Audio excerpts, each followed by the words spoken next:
Here I have uh, a piece of round magnet and a dry cell, two safety pins which are attached to the both terminals, and I also have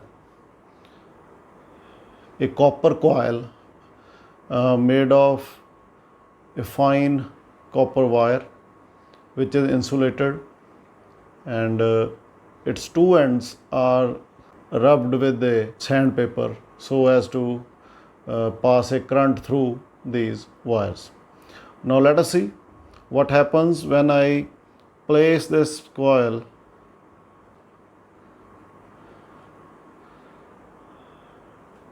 now. See,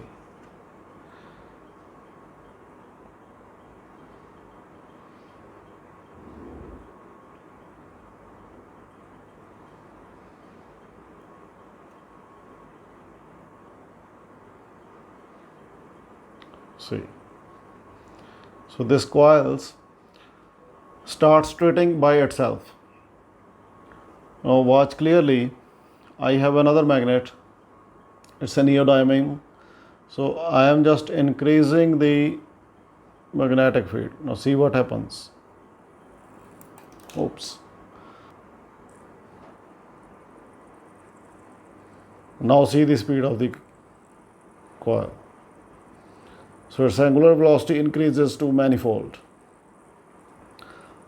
when I place the second magnet over the first. So actually the magnetic field has increased. Hello everybody, I am Jitendra Singh, and just now we have seen that a current carrying rectangular wire which was placed between the two terminals of a cell and placed in a magnetic field starts rotating about its axis. So what we are going to study is that how this coil rotates about its axis. We know that it is experienced by some torque. Torque is a consequence of a couple, and which in turn is two equal and opposite forces which are acting on different lines of action. So today in this lecture we will study that how torque enables to rotate a coil when it is under the effect of magnetic field and a current is flowing through it. So now let us study. So here we consider two magnets. Suppose this is the north pole of the first magnet, and here is the south pole of another magnet. So these are two separate magnets whose one pole is placed in front of each other so as to have a uniform magnetic field between the poles. Okay, now our coil is placed just between these magnets. So this was our coil, and suppose that here we have two brushes which are connected with two terminals of the coils. So these are the carbon brushes, and it is connected with a cell or a battery which is the source of current. So current I flows this way, let this point be A, this way B, and the current flows in this side from A to B, here from B to C, and from C to D. Again, this is the direction.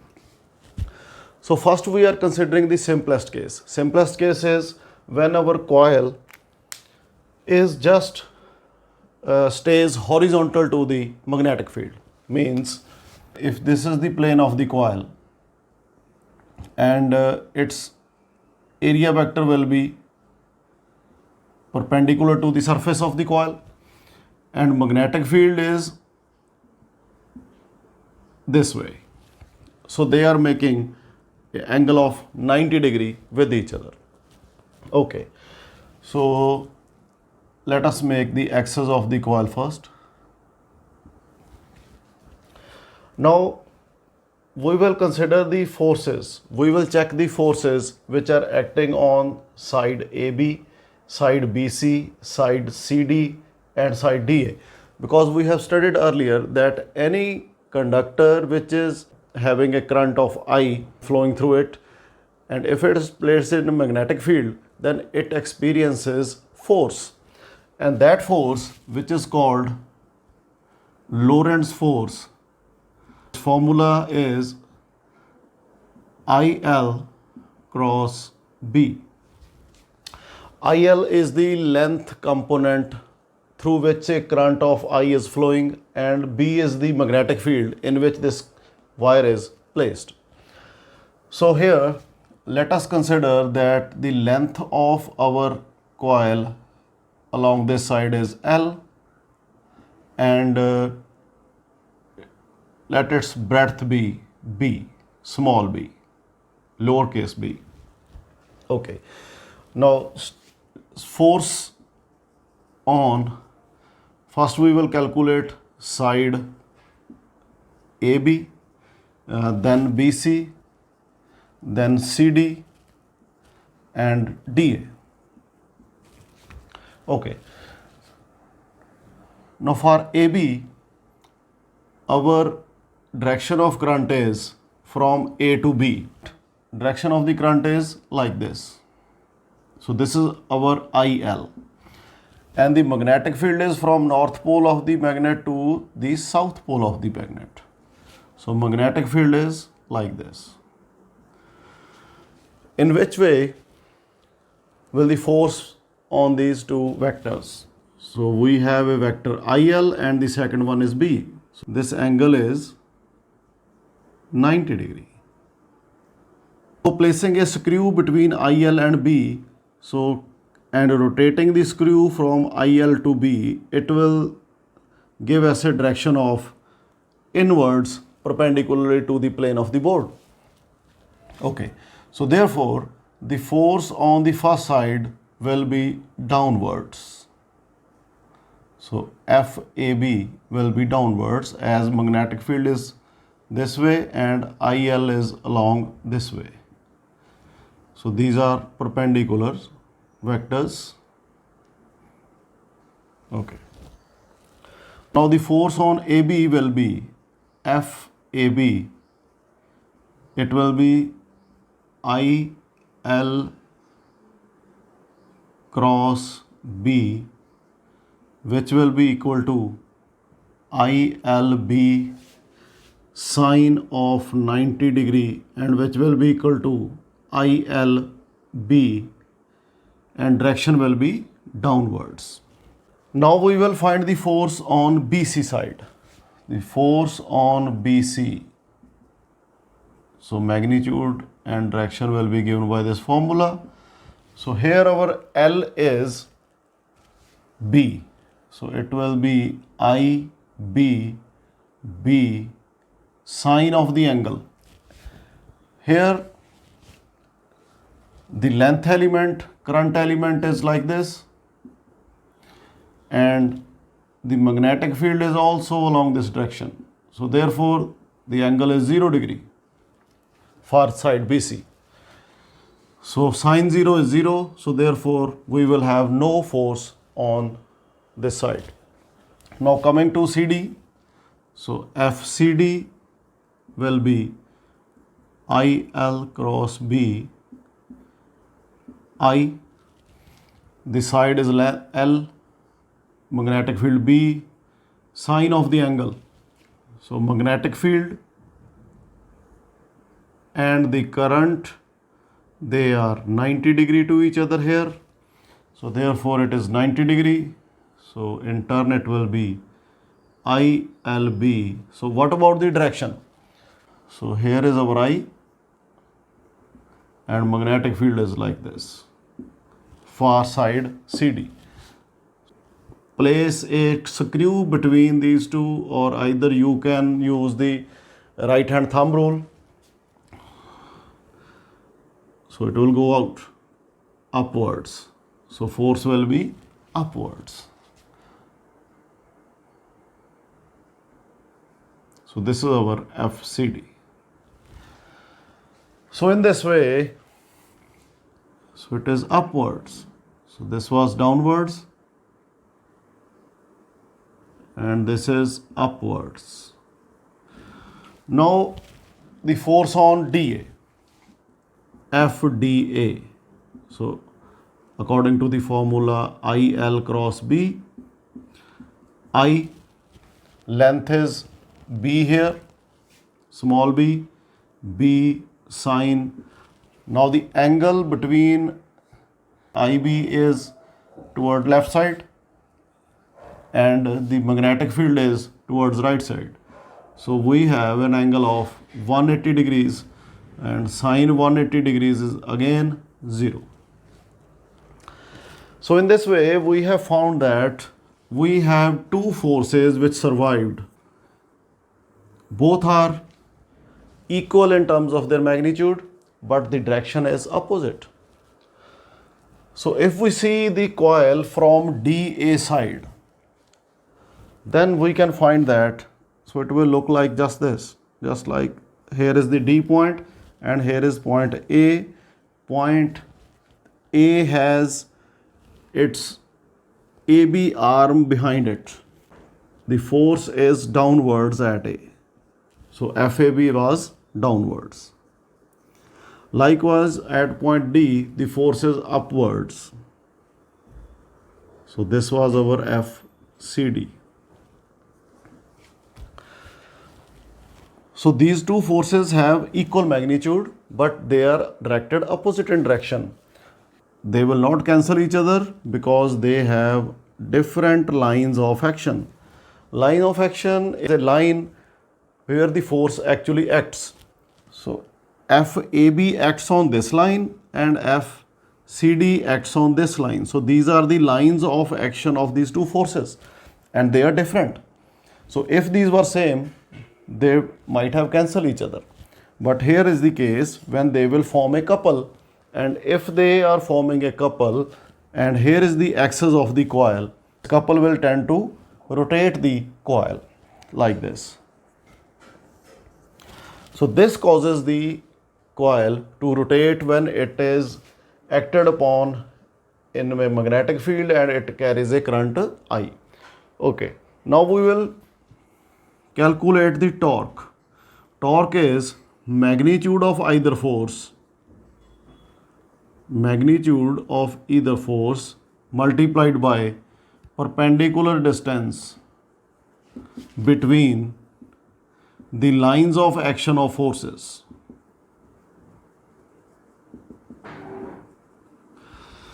We have magnitude of either force as ILB,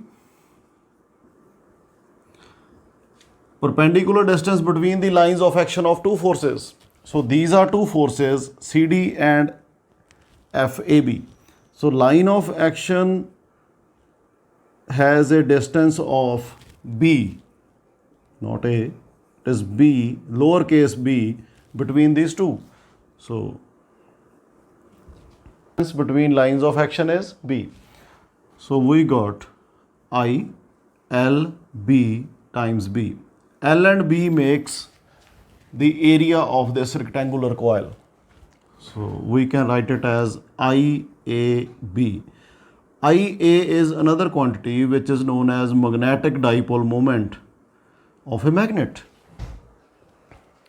So M times B is the torque which was experienced by this coil if it is aligned horizontally between the poles of the magnet. Okay, now we will consider a general case. So in general case, let us assume that the coil is not horizontal but a little bit tilted to the magnetic field. So how would be the case then? So the coil will look like just this, like this. So D point will be here and A point will be here and the forces will be like this. Now as the current is moving clockwise, so for clockwise current, the area would be taken by right hand thumb rule. So by curling of fingers is the direction of current and the thumb points downwards, that the area will be perpendicularly downwards. And the direction of area will be the direction of our magnetic dipole moment also, because it is I times A. Okay, now magnetic field is from left to right. Area vector and the magnetic field makes an angle theta with each other. And we have to calculate torque. Magnitude of either force, it is again ILB. And what about the perpendicular distance between the lines of action? Now the lines of action are this one and this one. Perpendicular distance you may take from here. You may take this from here also. Okay. So we have to find this distance. Suppose it is PD. So we have to find PD. It is our perpendicular distance. So to find perpendicular distance, this side AD is up our B. If this angle is theta, theta is the angle between A and B, then let us find the perpendiculars on B and A. So see carefully, if I reproduce B up to here, so this line serves as the perpendicular to magnetic field.